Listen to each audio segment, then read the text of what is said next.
Thursday, October 5th. Grayson knew he should have been in Boston by now, and yet, there he was, standing in front of his Upper West Side brownstone, a victim of the changeable New York weather. Hail had pummeled the tarmac, which in turn had dismissed all hope of air travel, and sent him home for the night. He had rebooked a flight early tomorrow morning with enough time he needed to arrive for the meeting in Boston. In turn, it gave him an opportunity to surprise Morgan. Glancing down the street at the brownstones, this was a great place to raise kids, and when he had slipped the engagement ring on Morgan's finger 6 months ago, she had agreed to move in and have their family here someday. Using his key, he let himself in. Soft jazz drifted through the hallway to greet him. Grayson dropped his briefcase by the door, loosened his tie. He considered calling out, announcing his arrival, but paused when he heard laughter coming from the master bedroom. 2 women, Morgan and someone else. Disappointed that they wouldn't have the evening to themselves, but he really couldn't complain. He hadn't planned to be here. If Morgan had invited a friend over to keep her company, that was fine by him. Grayson smiled. More laughter echoed down the hall, followed by whispers he couldn't quite make out. He hung his coat on the rack, figuring he'd grab a drink before interrupting their girl talk. Heading into the lounge to grab a whiskey before seeing what Morgan was up to. Knowing his luck, they were going through Morgan's wardrobe and there would be a mountain of clothing laying over their bed. The laughter grew louder as he approached the bedroom. Giggles. Hushed words. A sound that might have been a moan. He stopped, hand hovering over the doorknob. A voice that wasn't Morgan said, "Baby, just like that." Morgan responded with a sound Grayson recognized all too well. Pleasure. His stomach dropped. The hairs on his arms stood up. A cold feeling spread through his chest. He knew before touching the door what he was about to walk in on. But he pushed open the door anyway. He couldn't hide from the knowledge. He needed to face it and them head on, just like he handled business. But he wasn't quite ready for the sight that greeted him. Morgan lay sprawled across their king-size bed, naked, her blonde hair fanned out across his pillow.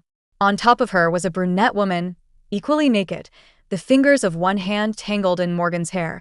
He couldn't see where her other hand was, but he could guess. Time stopped. The world tilted on its axis as Grayson stood frozen in the doorway, unable to process what he was seeing.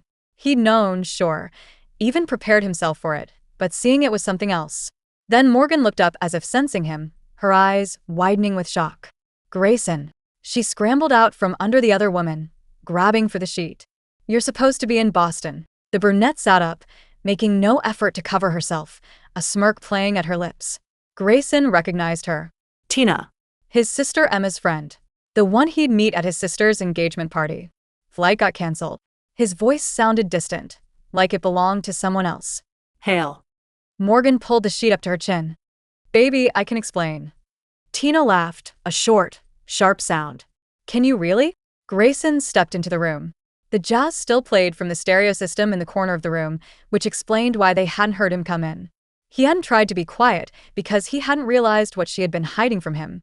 That thought made him ask his next question. "How long?" His voice was steady, calmer than he felt. Morgan looked at Tina, then back at him. "It's not what you think." How long? Each word clipped, precise. "It's nothing serious, just answer the question, Morgan." His hands balled into fists at his sides. She looked down at the rumpled sheets. Soon after Emma's engagement party. 8 months. 8 months of lies. The engagement party. The day Morgan had met Tina as well. They must have started up within days of meeting each other. Then 2 months later, he had proposed to her, and she had said yes while fucking a woman on the side. 8 months, he repeated the words, testing their weight. "Let's get this straight, you've been fucking my sister's friend for 8 months. Don't be crude." Morgan reached for a silk robe hanging off the bedpost. "It's just physical. It doesn't mean anything." Tina stretched, cat-like and unconcerned. "Don't sell yourself short, Morgan.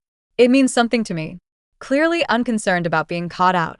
He had never liked Tina, but he could not tell his younger sister who her friends should be. Emma was 27 after all. Grayson ran a hand through his hair. 8 months. Their entire engagement. A lie. Not just their engagement, but their whole relationship. "You brought her into our bed." Not just that, but their lives. Morgan slipped into the robe, tying it at the waist. "You're making too big a deal out of this. It's just sex. In our bed." He felt like throwing up. He would burn the bed before he slept in this room again. "Why not?" Tina asked, finally reaching for her clothes scattered across the floor. Morgan said you'd be gone until tomorrow. Grayson didn't look her way. She did not seem to care that she was standing in front of him naked. The woman had shown no shame. The casualness of their betrayal struck him like a physical blow. They'd planned this. Waited for him to leave. How many other times had this happened? Had they laughed that he was a fool? Get out. He directed the words at Tina. She raised an eyebrow. Excuse me? Get the fuck out of my house. Morgan approached him with her hands raised in a placating gesture. Really, Grayson, I just don't understand why you are so upset. Let's talk about this like adults. Like adults? He laughed, the sound hollow. You've been cheating on me for 8 months and you want to talk like adults? It's not cheating. Morgan placed a hand on his chest. Not really. Tina is a woman, not a man. Grayson stepped away from her hand as his eyes widened. He realized she didn't understand cheating was cheating. It didn't matter the sex of the other person. Was she truly that stupid? Or did she have the morals of an alley cat?